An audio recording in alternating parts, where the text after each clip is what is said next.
ఒక హంతకుడికి టికెట్ ఇచ్చారని చెప్పి షర్మిల గారు అంటున్నారు. షర్మిల రాజశేఖర రెడ్డి బిడ్డ కాబట్టి గౌరవించాల్సిందే. రాజశేఖర రెడ్డిని బట్టి ఆయన ఒక సైకో షర్మిల. మరి మా ఊరికి బంధువులే వాళ్ళంతా కూడా రాజశేఖర రెడ్డి, రాజారెడ్డి, జగన్మోహన్ రెడ్డి, అట్లే అవినాష్ రెడ్డి నాన్న భాస్కర్ రెడ్డి, అట్లే చనుకొండారెడ్డి. భాస్కర్ రెడ్డి ఇక తండ్రి చనుకొండాడు చేసుకుంది మా ఊళ్ళోనే.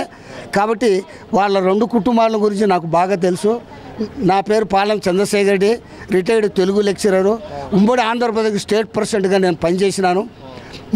మా నాన్న మా కుటుంబంతో కమ్యూనిస్ట్ పార్టీ, మేము పాత కమ్యూనిస్ట్ పార్టీలలో మేము పనిచేసాం. ఇప్పుడు ఆధునిక కమ్యూనిస్ట్ పార్టీ స్వార్థం ఎక్కువైపోయింది. మిగిలిన బూర్జువా పార్టీలు ఎలాగానో ఆధునిక కమ్యూనిస్ట్ పార్టీలు కూడా స్వార్థంలోకి వెళ్ళిపోయినవి. నిజాయితీగా లేదు. ఒకప్పుడు నిజాయితీగా ఉన్నటువంటి పాలకులు ఉన్నారు, లీడర్లు. కానీ కమ్యూనిస్టు సిద్ధాంతాలు మంచివే, కార్ల్ మార్క్స్ సిద్ధాంతాలు మంచివే. కానీ ఇప్పుడు పనిచేసే నాయకులు మాత్రము స్వార్థం అనేది వచ్చింది. అది వాళ్ళల్లో సృష్టిలో మనిషి స్వార్థం అనేది అది వెంటాడుతుంటుంది మనిషిని. నైతిక విలువలు, ఎథిక్స్, మారల్ వాల్యూస్, మరి మంచి వ్యక్తిత్వం ఉన్న వాళ్లకు ఆ స్వార్థం అంటుకోదు. కాబట్టి అట్లా ఆ విధంగా అక్కడ అది దానికి కారణాలు ఇప్పుడు కోర్టులో ఉన్నప్పుడు మరి మాలాంటి వాళ్ళము దాని గురించి లోతుగా చర్చించకూడదు. అది రాజ్యాంగం యొక్క నియమము, నిబంధనలది.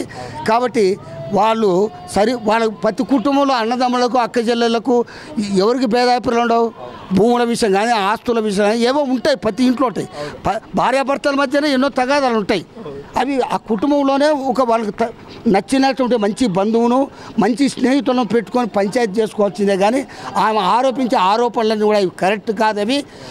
కాబట్టి ఆమె కోర్టులో ఒక సమస్య ఉన్నప్పుడు రాజ్యాంగ సూత్రాల ప్రకారము దాన్ని ఎప్పుడు కూడా ఫలానా వ్యక్తి అంతకుడు అని అనకూడదు. చాలా నేరం, అది క్రైమ్, అది అంతకుడని కోర్టు జడ్జిమెంట్, ఫైనల్ జడ్జిమెంట్ ఇచ్చినప్పుడే అంతకుడని చెప్పచ్చు. కానీ కొన్ని ఆరోపణల వల్ల వాళ్ళు జస్టిఫై చేయాలి కాబట్టి న్యాయ వ్యవస్థ, కాబట్టి వాళ్ళను తీసుకుపోయి అరెస్ట్ చేయడము, వాళ్ళ ఇంటర్వ్యూలు చేయడము అట్లా చేస్తారు. కానీ నిజాలు నిగ్గు తేల్చాలంటే 10 మందిని ఇంటర్వ్యూ చేస్తారు, అరెస్ట్ చేస్తారు, అక్కడ ఆ విధంగా చేస్తారు. కానీ నిజంగానే అంతకులని మనం చెప్పకూడదు. రాజ్యాంగ సూత్రాల ప్రకారము కోర్టు ఫైనల్ జడ్జిమెంట్, ఇక్కడ జిల్లా judge, high court, supreme court final judgement వచ్చినప్పుడు ఒక వ్యక్తి అంతకుడు అని అనాలా. అవినాష్ రెడ్డి అంతకుడు అనడం అనేది చాలా దారుణమైన అన్యాయము. అది ఆ విధంగా అనకూడదు. వాళ్ళ యొక్క విచక్షణ జ్ఞానానికి వదిలేస్తున్నాం అంతే. షర్మిల యొక్క విచక్షణ జ్ఞానానికి, ఆమె సంస్కారానికి నా నమస్కారము. కాబట్టి ఆ విధంగా అట్లా అన్నాడు. చాలా ఉత్తమోత్తముడు అవినాష్ రెడ్డి క్రిమినల్ మైండ్ కానే కాదు. అతను అటువంటి విషయాలు కాబట్టి అతను ప్రజలందరినీ గౌరవిస్తాడు. చిన్న పిల్లోడులాగా చిన్న పిల్లల దగ్గర ప్రవర్తిస్తాడు. కాబట్టి అవినాష్ రెడ్డి ఎలాంటి మరకలేనటువంటి గొప్ప ఉన్నత వ్యక్తిత్వం కలిగినటువంటి వాడు. కాబట్టి ఆమె చేసే ఆరోపణలు ఈ ఎన్నికల్లో అత్యధిక మెజార్టీతో గెలుస్తాడు. కాబట్టి ఆమె ఆరోపణలన్నీ కూడా ఎవరు ప్రజలు నమ్మరు. కాబట్టి ఆయనకు వ్యక్తిగతంగా వాళ్ళ కుటుంబ విషయాలు ఏమైనా సరిపోక అట్లా మాట్లాడుతూ ఉండొచ్చునేమో. కానీ అది వేరే పద్ధతుల్లో పరిష్కారాలు చేసుకోవాలి. కానీ ఇట్లా ఆరోపణలు చేయడం అనేటువంటిది కరెక్ట్ కాదు అది. కాబట్టి అవినాష్ రెడ్డి ఎలాంటి మరి క్రిమినల్ బండి కాదు, ఎలాంటి అటువంటి హత్యా రాజకీయాలకు చాలా దూరం ఆయన గొప్ప వ్యక్తి. కాబట్టి ఆయన తప్పకుండా ఈ ఎన్నికల్లో కడప జిల్లాలో అత్యధిక మెజార్టీ ఓట్లు వస్తాయి. అవినాష్ రెడ్డి గెలుస్తాడు. కడప టౌన్లో కూడా అంజాద్ బాషా. అవినాష్ రెడ్డి చాలా ఉత్తముడు, సౌమ్యుడు. అతను జగన్మోహన్ రెడ్డి, మన ప్రియతమ ముఖ్యమంత్రి జగన్మోహన్ రెడ్డి తమ్ముడు. జగన్మోహన్ రెడ్డి సమాజంలో పేదలందరూ బాగుపడాలా, కుల, మత, భాష, ప్రాంతీయ తత్వాలు లేకుండా మనిషిని మనిషిగా గౌరవించాలనే గొప్ప మనస్తత్వంతో ఆయన మరి ఈ సమాజంలో మంచి వ్యవస్థను నెలకొల్పాలనే పద్ధతిలో ముందుకెళ్తున్నాడు. మరి అవే భావాలతో అవినాష్ రెడ్డి మరి ఎంపీగా పోటీ చేస్తున్నాడు మన కడప జిల్లాకు సంబంధించి. కాబట్టి పేదలందరూ బాగుపడాలా, కష్టజీవులందరూ బాగుపడాలా, కష్టం చేసేవానికి ఫలితం ఉండాలా. కానీ పెత్తందారులందరూ కూడా పేదలు బాగుపడడానికి ఇష్టం వాళ్ళకు ఉండదు. కాబట్టి మరి ఈ పేదలందరినీ అణగదొక్కాలనే పరిస్థితుల్లో సమాజంలో ఉంటారు వాళ్ళు. పెత్తందారులు అంటే ఇక్కడ ఓన్లీ ధనికులు అనే కాదు ఇక్కడ అర్థము. ధనికులైనా మధ్యతరగతి వాళ్ళైనా పెత్తందారి మనస్తత్వం అన్నమాట. మేము పల్లకీలోనే ఉండాలా, పేదలందరూ బోయిలుగా మోయాలా, మేము కుర్చీలోనే కూర్చోవాలా, వాళ్ళు కిందనే కూర్చోవాలా. కానీ అన్ని రకాల కులవృత్తుల వాళ్ళందరూ కులవృత్తులు చేపట్టకపోతే, వాళ్ళు శ్రమించకపోతే, వాళ్ళు సంపదను ఉత్పత్తి చేయకపోతే ఈ పెద్దవాళ్ళ యొక్క పెత్తందారుల యొక్క మరి వాళ్ళ అభివృద్ధి అనేది, వాళ్ళ మనుగడ అనేది జీరో అన్నమాట. కాబట్టి పేదలను ఎప్పుడు కూడా గౌరవించాలా, శ్రమను గౌరవించాలా. మనిషి రూప సాధనము శ్రమ. కాబట్టి ఆ శ్రమజీవులందరినీ మనం గౌరవిస్తే కనుక మరి వాళ్ళు ఉత్సాహంగా వాళ్ళ పిల్లలను చదివించుకోవడానికి, వాళ్ళు కంఫర్టబుల్ లైఫ్, కనీస అవసరాలతో రోటీ కపట ఔర్ మకాన్, మరి కనీస అవసరాలు, ఈ కనీస అవసరాలు ఈరోజు నోచుకోకుండా పేదలందరూ కూడా మరి చాలా ఇబ్బంది పడుతున్నారు.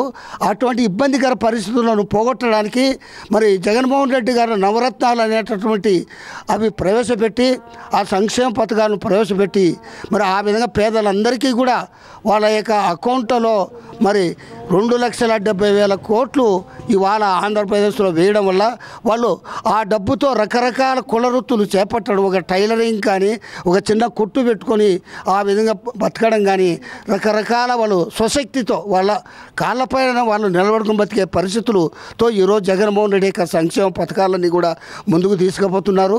అట్లే సంక్షేమమే ఉంది, ఇవాళ అభివృద్ధి లేదని చెప్తూ ఉన్నారనమాట. అది చాలా తప్పు అనమాట. ఇప్పుడు సచివాలయ వ్యవస్థ వచ్చింది, నాడు నేడు అనే స్కూల్స్ వచ్చినాయి. 31 లక్షల మంది వాళ్ళకి ఇళ్ల స్థలాలు మరి గృహాలు కట్టిస్తున్నాడు. అందులో 9 లక్షల ఇళ్ళు పూర్తి అయిపోయినాయి, 22 లక్షలు కన్స్ట్రక్షన్లో ఇప్పుడు ఉన్నాయన్నమాట. కాబట్టి ఒక్కొక్క భవనం నిర్మాణం జరగాలంటే 33 కులవృత్తుల వాళ్లకు ఉపాధి లభిస్తుంది. ఒక భవనం కన్స్ట్రక్షన్ జరగాలంటే, మరి ఒక ప్రాజెక్టు ఏదైనా జరగాలన్నా, భవన నిర్మాణం జరగాలన్నా, గృహాల యొక్క సముదాయాలు, కాలనీలు ఊళ్ళే ఈరోజు జగన్మోహన్ రెడ్డి నిర్మిస్తున్నాడు. కాబట్టి అనేక వృత్తుల వాళ్లకు ఉపాధి సౌకర్యం కలుగుతుంది. మరి పల్లెల్లోకే ఒకప్పుడు మరి సచివాలయాలు లేనప్పుడు మండలానికి పోయి ప్రతి విషయానికి అక్కడికి పోయి మరి తిరిగి కాళ్ళు అరిగిపోయేటట్టుగా మరి కష్టపడేటువంటి పరిస్థితి. ఇంటి ఎదిరికే ప్రజల బతుకు పాలన అనేది ఈరోజు పల్లెలేకే వచ్చేసింది. అది అద్భుతమైనటువంటిది అన్నమాట. సచివాలయ వ్యవస్థ, దానికి అనుబంధంగా వాలంటీర్ వ్యవస్థ అన్నమాట. మరి ముసలి ముతక వృద్ధులందరూ కూడా, వికలాంగులందరూ కూడా, గుడ్డి వాళ్ళందరూ కూడా మరి 1వ తేదీ ప్రతి నెల 1వ తేదీ 6 గంటలుగా సూర్యోదయానికి ముందే అక్కడికి పోయి మరి వాళ్ళను లేపి చిరునవ్వుతో వాళ్ళకు 3,000 రూపాయలు వృద్ధాప్య పెన్షన్ ఇవ్వడం అనేటటువంటిది జరుగుతుంది. వాళ్ళకు డెత్ సర్టిఫికేట్ కానీ, ఒక ఇన్కమ్ సర్టిఫికేట్ కానీ, ఏ సర్టిఫికేట్ కావాలన్నా కూడా ఇదో ఈ పథకం వచ్చింది అవ్వా, ఇదో ఈ అప్లికేషన్లో సంతకం పెట్టు, నీకు ఇది వస్తుంది అని చెప్పి మరి ఒక కన్న బిడ్డలాగా వాలంటీర్ అందరూ కూడా ప్రతి ఇంటికి వచ్చి ఆ యొక్క సచివాలయం అనుబంధంగా ఉండేటువంటి వాలంటీర్ వ్యవస్థ, ప్రభుత్వం యొక్క పథకాలన్నీ కూడా వాళ్ళకు చేరవేయడం అనేటువంటి జరుగుతుంది. ఈ వీటినన్నింటినీ ముందుకు తీసుకుపోవడానికి పేదలందరూ కూడా బాగుపడాలని చెప్పి అవినాష్ రెడ్డి కంకణం కట్టుకొని ముందుకు పోతున్నాడు. అట్లే కడప టౌన్లో మరి అంజాద్ బాషా కూడా ఆ విధంగా జగన్మోహన్ రెడ్డి యొక్క పథకాలన్నీ కూడా ముందుకు తీసుకుపోతున్నాడు. కాబట్టి కడప టౌన్లో 17 సర్కిల్స్లో అద్భుతమైన 17 సర్కిల్స్ను మరి బాగా వైడన్ చేసి రోడ్లన్నీ కూడా సర్కిల్స్ను మరి ఒక అందమైన నగరంలాగా కడప టౌన్ అంతా కూడా అద్భుతంగా తీర్చిదిద్దడం అనేది జరుగుతుంది. ఇంకా వర్క్ జరుగుతూ ఉంది కడప టౌన్లో. కొంత 3 భాగాలు పూర్తయింది కడప టౌన్ అంతా కూడా. అన్నీ కూడా ఇంతకుముందు ఎంకరేజ్మెంట్ వచ్చి రోడ్డు ఇరుక్కోండి, చాలా యాక్సిడెంట్ అయ్యేదానికి అవకాశాలు ఎక్కువగా ఉన్నాయి. ఇప్పుడు మన మున్సిపల్ కమిషనర్ ప్రవీణ్ చంద్ గారు ఒక అద్భుతమైన నిజాయితీ పరుడు ఆయన. మరి ఆయన కోర్టుకు పోయి ఇబ్బందులు పెట్టకుండా అందరికీ నచ్చజెప్పి రకరకాల మరి రోడ్లన్నీ వైడన్ చేసినాడు ఆయన. వైడన్ చేయడము, పార్కులు, మరి అట్లే రకరకాల సర్కిల్స్ అన్నీ కూడా బాగా వైడన్ చేసి ఒక అందమైన కడప నగరాన్ని తీర్చిదిద్దడం అనేటువంటిది జరిగింది.